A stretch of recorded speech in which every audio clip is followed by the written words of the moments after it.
Mereka mati untuk kita. Sekarang kita mati pelan-pelan.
Masyarakat sipil, Pak. Proses pembentukan undang-undang kita, proses legislasi, makin jauh dari rakyat, Pak. Tidak ada partisipasi publik yang bermakna. Dan menjadi semakin krusial hari-hari ini, Pak. Terutama karena kalau kita lihat daftar RUU yang akan segera dibahas di DPR. Lip, Bill, wis ningali video ieu can? Video apaan? Iya, si Najwa Shihab anu wawancara Prabowo nu ngesahkeun RUU teh. Oh, video eta. Geus FYP kamari di urang, HP urang. Cek urang mah nya rakyat Indonesia teh loba kene nu nganggur tapi TNI kalah double job. Aneh nya. Sok asbun teh euy. Udah cek urang mah mending mantan tiba-tiba nyebar surat undangan daripada RUU nu disahkeun mah. Bener pisan. Bener kan? Baik, saya jawab kan. Wih, lagi pada nongkrong nih. Iya nih, Pak. Lagi pada bahas apaan? Biasa gosip politik dikit-dikit. Bapak mau gabung? Boleh, boleh.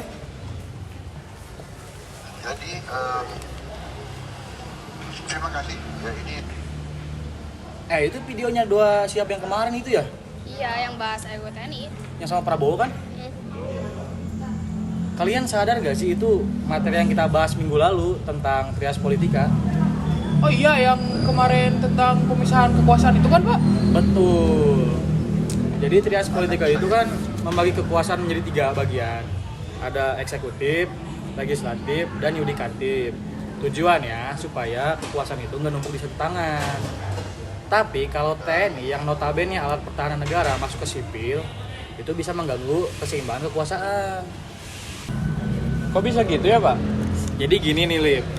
Kalau sipil dikuasai oleh militer, siapa yang bakal kontrol? Sedangkan di sistem demokrasi, TNI itu tunduk sama sipil, bukan sebaliknya. Dan DPR sebagai legislatif itu harus bisa ngerem kalau ada aturan yang udah mulai nyeleneh gitu kan, Pak? Betul, itu tugasnya legislatif, ngeluarin dan ngawasin undang-undang. Tapi kalau mereka asal ngesah-sahin undang-undang tanpa kajian, bisa kebablasan itu, parah itu. Permisi Pak Naufal, Bapak dipanggil oleh Ibu Satya untuk ke ruangannya. Saya duluan ya. Ya, Oh iya, siap. Pak. Ya, Pak. Hati-hati, Pak. Ya, hati-hati, Pak.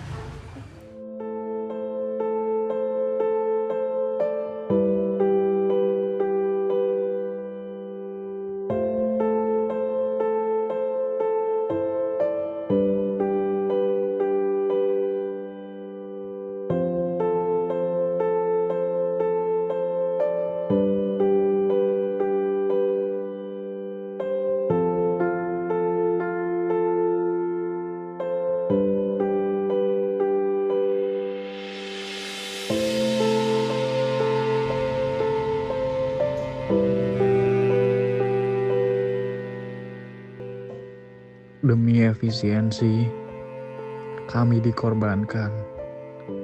Pendidikan cuma janji kosong.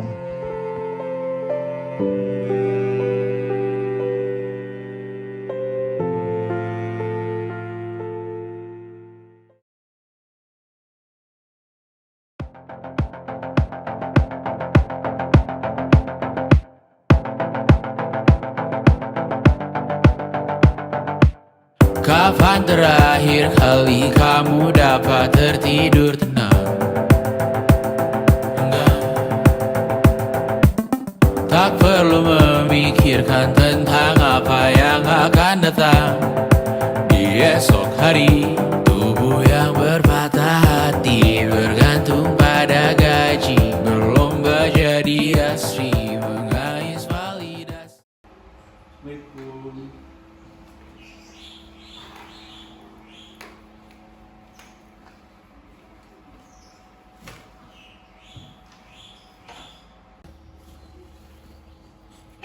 Kau udah pulang?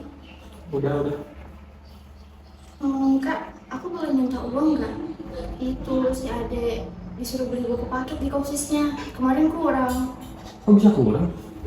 Katanya harga bukunya naik, Kak. Di toko sebelah juga gitu. Nggak tahu kenapa. Oh gitu. Sebentar.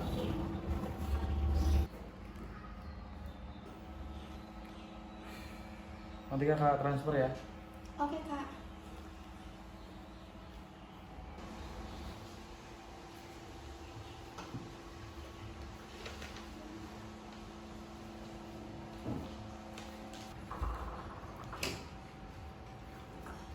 Kakak udah pulang?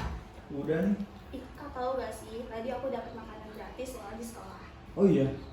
Alhamdulillah tuh kalau gitu. Ya udah, Kak, aku ke kelas dulu ya. Iya.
Pak, Bu, Opal kangen.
Assalamualaikum. Waalaikumsalam. Kakak udah pulang? Iya nih. Kalau bawa apaan tuh, Kak? Nih, makan. Thank you loh, Kak.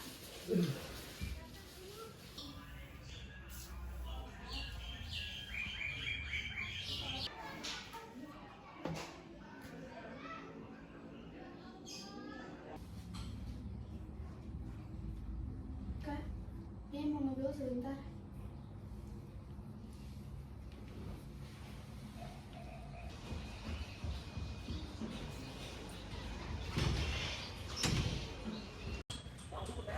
Kak, ini surat apa?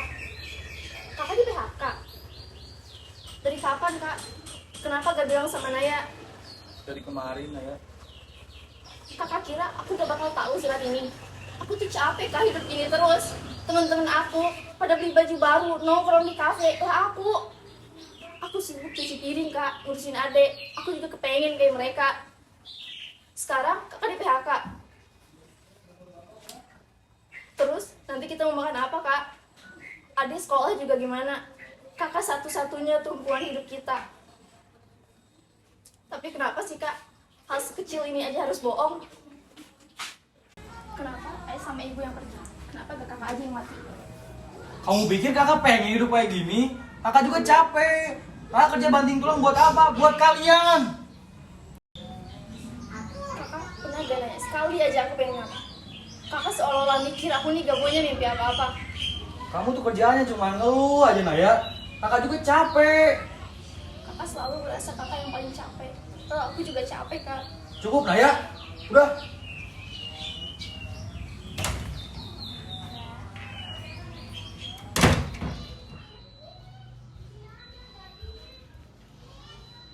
Kenapa tuh?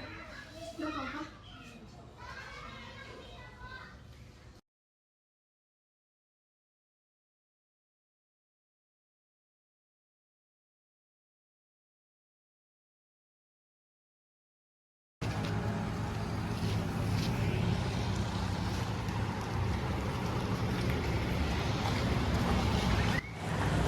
Teteh, kenapa mukanya Meni sedih gitu? Gak apa-apa bu. Kalau Teteh merasa saat ini hidup kita lagi gelap, ya nggak apa-apa, gelap kan bagian dari alam. Karena dalam hidup ada terang dan juga ada gelap. Saya lagi ada masalah sama kakak saya. Dia satu-satunya tulang punggung keluarga, tapi dia baru aja di PHK. Saya bingung ke depannya kehidupan ekonomi keluarga saya bakal kayak gimana. Dulu saya juga punya kakak. Beliau tuh hebat banget, berani orangnya. Beliau selalu dukung setiap langkah saya waktu saya muda. Kakak saya aktivis 98. Kalau hidup entah di mana, kalau mati pun entah jasadnya di mana. Makanya Teteh, sok semangat. Hargai kakak Teteh selagi masih ada. Karena kalau ada kemauan pasti ada jalan.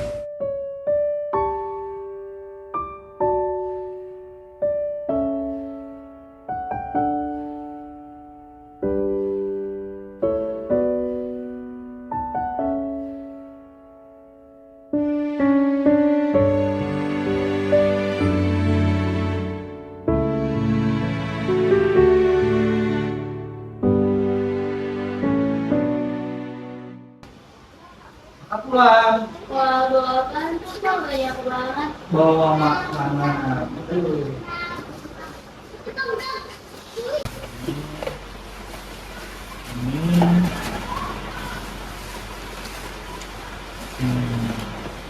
Kok banyak banget makanannya?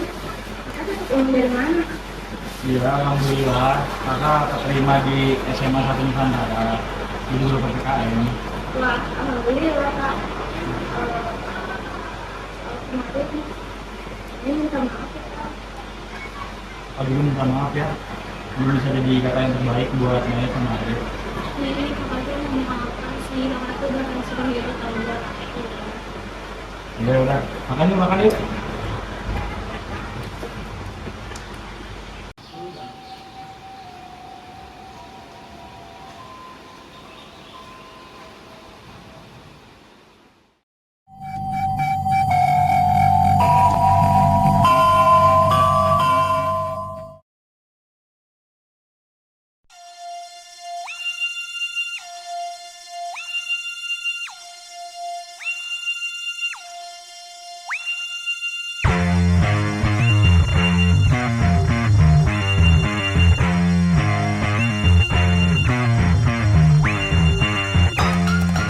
Biar anjing menggonggong, kita akan maju terus, kita akan bangun masa depan.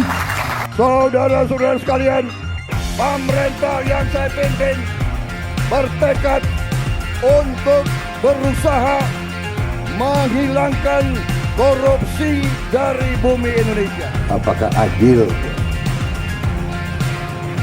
anaknya menderita juga. Gitu. Inilah salah satu contoh produk hukum yang tidak melewati proses dialog publik yang lengkap. Sehingga dialognya sesudah jadi undang-undang.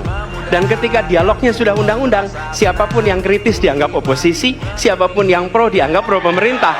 Ini negara hukum, bukan negara kekuasaan. Dalam negara hukum, berikan ruang kepada publik untuk membahas sebuah peraturan sebelum dia ditetapkan. Peraturan yang sudah jelas terus direvisi, tapi kesejahteraan rakyat dan pendapat rakyat diabaikan. Institusi dan regulasi semuanya diobrak-abrik dengan culas dan semena-mena. Sudah saatnya kita marah dan melawan. Jangan lupa bahwa negara kita adalah negara demokrasi. Dari rakyat, oleh rakyat, dan untuk rakyat. Kekuasaan tertinggi ada pada tangan rakyat. Indonesia perlu berbenah dari mulai diri kita sendiri, untuk diri sendiri, saudara sebangsa, dan untuk Indonesia.